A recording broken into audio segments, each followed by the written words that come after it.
And sometimes I think people come in with this attitude of like, oh, I'm going to help you with your data science. And, look at me, so smart and knowledgeable.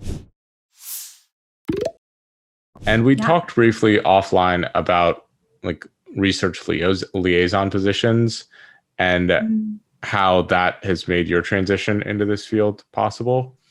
And I'd love to hear more about that or more about some ways that you find um, that increases the accessibility of this field to people who are not coming from just hardcore computer science, statistics, whatever the domain it might be. Physics. There's a lot of physicists in A data lot of science. physicists. Um, yes. So I think what we were talking about a little bit is that you need connectors, that people who can kind of get a little bit of the domain, but have a lot of computational experience. Because I think what statisticians, especially data science as well, what people can forget is that your expertise is not better than the domain experts. And sometimes I think people come in with this attitude of like, oh, I'm going to help you with your data science. And, look at me, so smart and knowledgeable. But what we need to remember is that our knowledge is not more important than the domain experts. In fact, their knowledge is probably more important than our knowledge. And you need people who can get those groups to effectively communicate.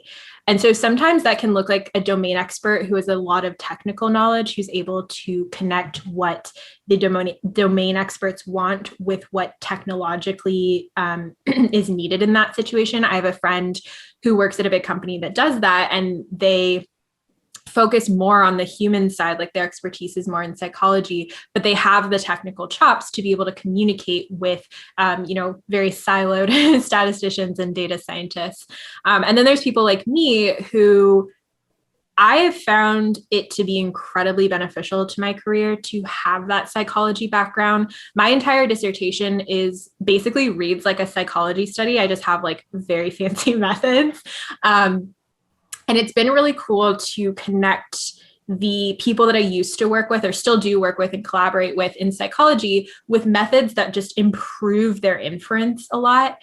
And because I worked in that field, because I collaborated with those people, have heard what they're interested in, what they're doing, I'm able to kind of like pluck methods from my broad expertise that I've developed through the PhD and go, hey, like, remember that problem we were having? Here's something you can do to try and fix that. Or here's something that you can do to get around it. And if I didn't know how to communicate with them, what the pros and cons of that were, or if I didn't know enough about what they were doing to know that they had that problem, the solution probably wouldn't find itself. And so I think people that can connect domains, whether for me that's psychology, whether for someone else that's marketing or biology, whatever, it's really important to have people that are connecting those fields because they do not communicate well. Like half the memes I make on Twitter are just about how confusing statistics jargon is. And I think that can be off-putting. And actually, someone posted a paper recently that I think is a really good analogy for this. I forget what the field is. I feel like it was medicine. They published a paper that was basically like trying to reinvent the trapezoid rule for integration. And this went through peer review and was published. And it's just the trapezoid. I mean, anyone who's taken calculus is familiar with that. And it just struck me as really funny because if they had, like you were saying, like a research liaison where they could communicate about technical methods that already exist, like that paper wouldn't be necessary because they're reinventing the wheel essentially. And I think that can happen a lot. And I've seen that happen where people will be really smart and think of new methods and then realize like, oh, actually there's been people thinking about this for like decades and they're not like benefiting from all that thought and resources that already exist in a different field because we're not connecting people.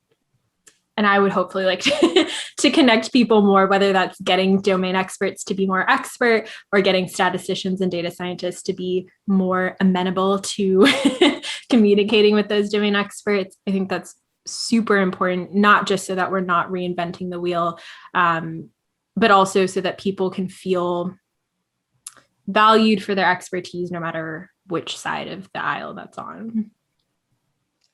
I really like that. And that's something I feel pretty strongly about as well. So the course that I co-taught this year was called Designing Ethical AI Systems. And essentially the majority of the class were designers, not data scientists. Mm-hmm. And essentially our class was hopefully training them to work with data scientists in the future, because as you might expect, data science and design go pretty aggressively hand in hand.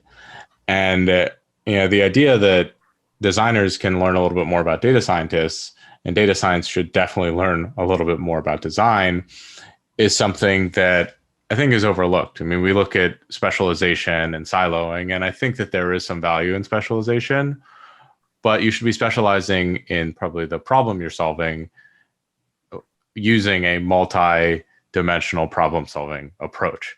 And so it's like, rather than siloing down in data science, like let's think about the problem we're solving more holistically and figure out what elements or what different types of things are associated with that. And facilitating those communications is something that I think is relatively difficult for organizations. I mean, it's relatively difficult to even do in a class.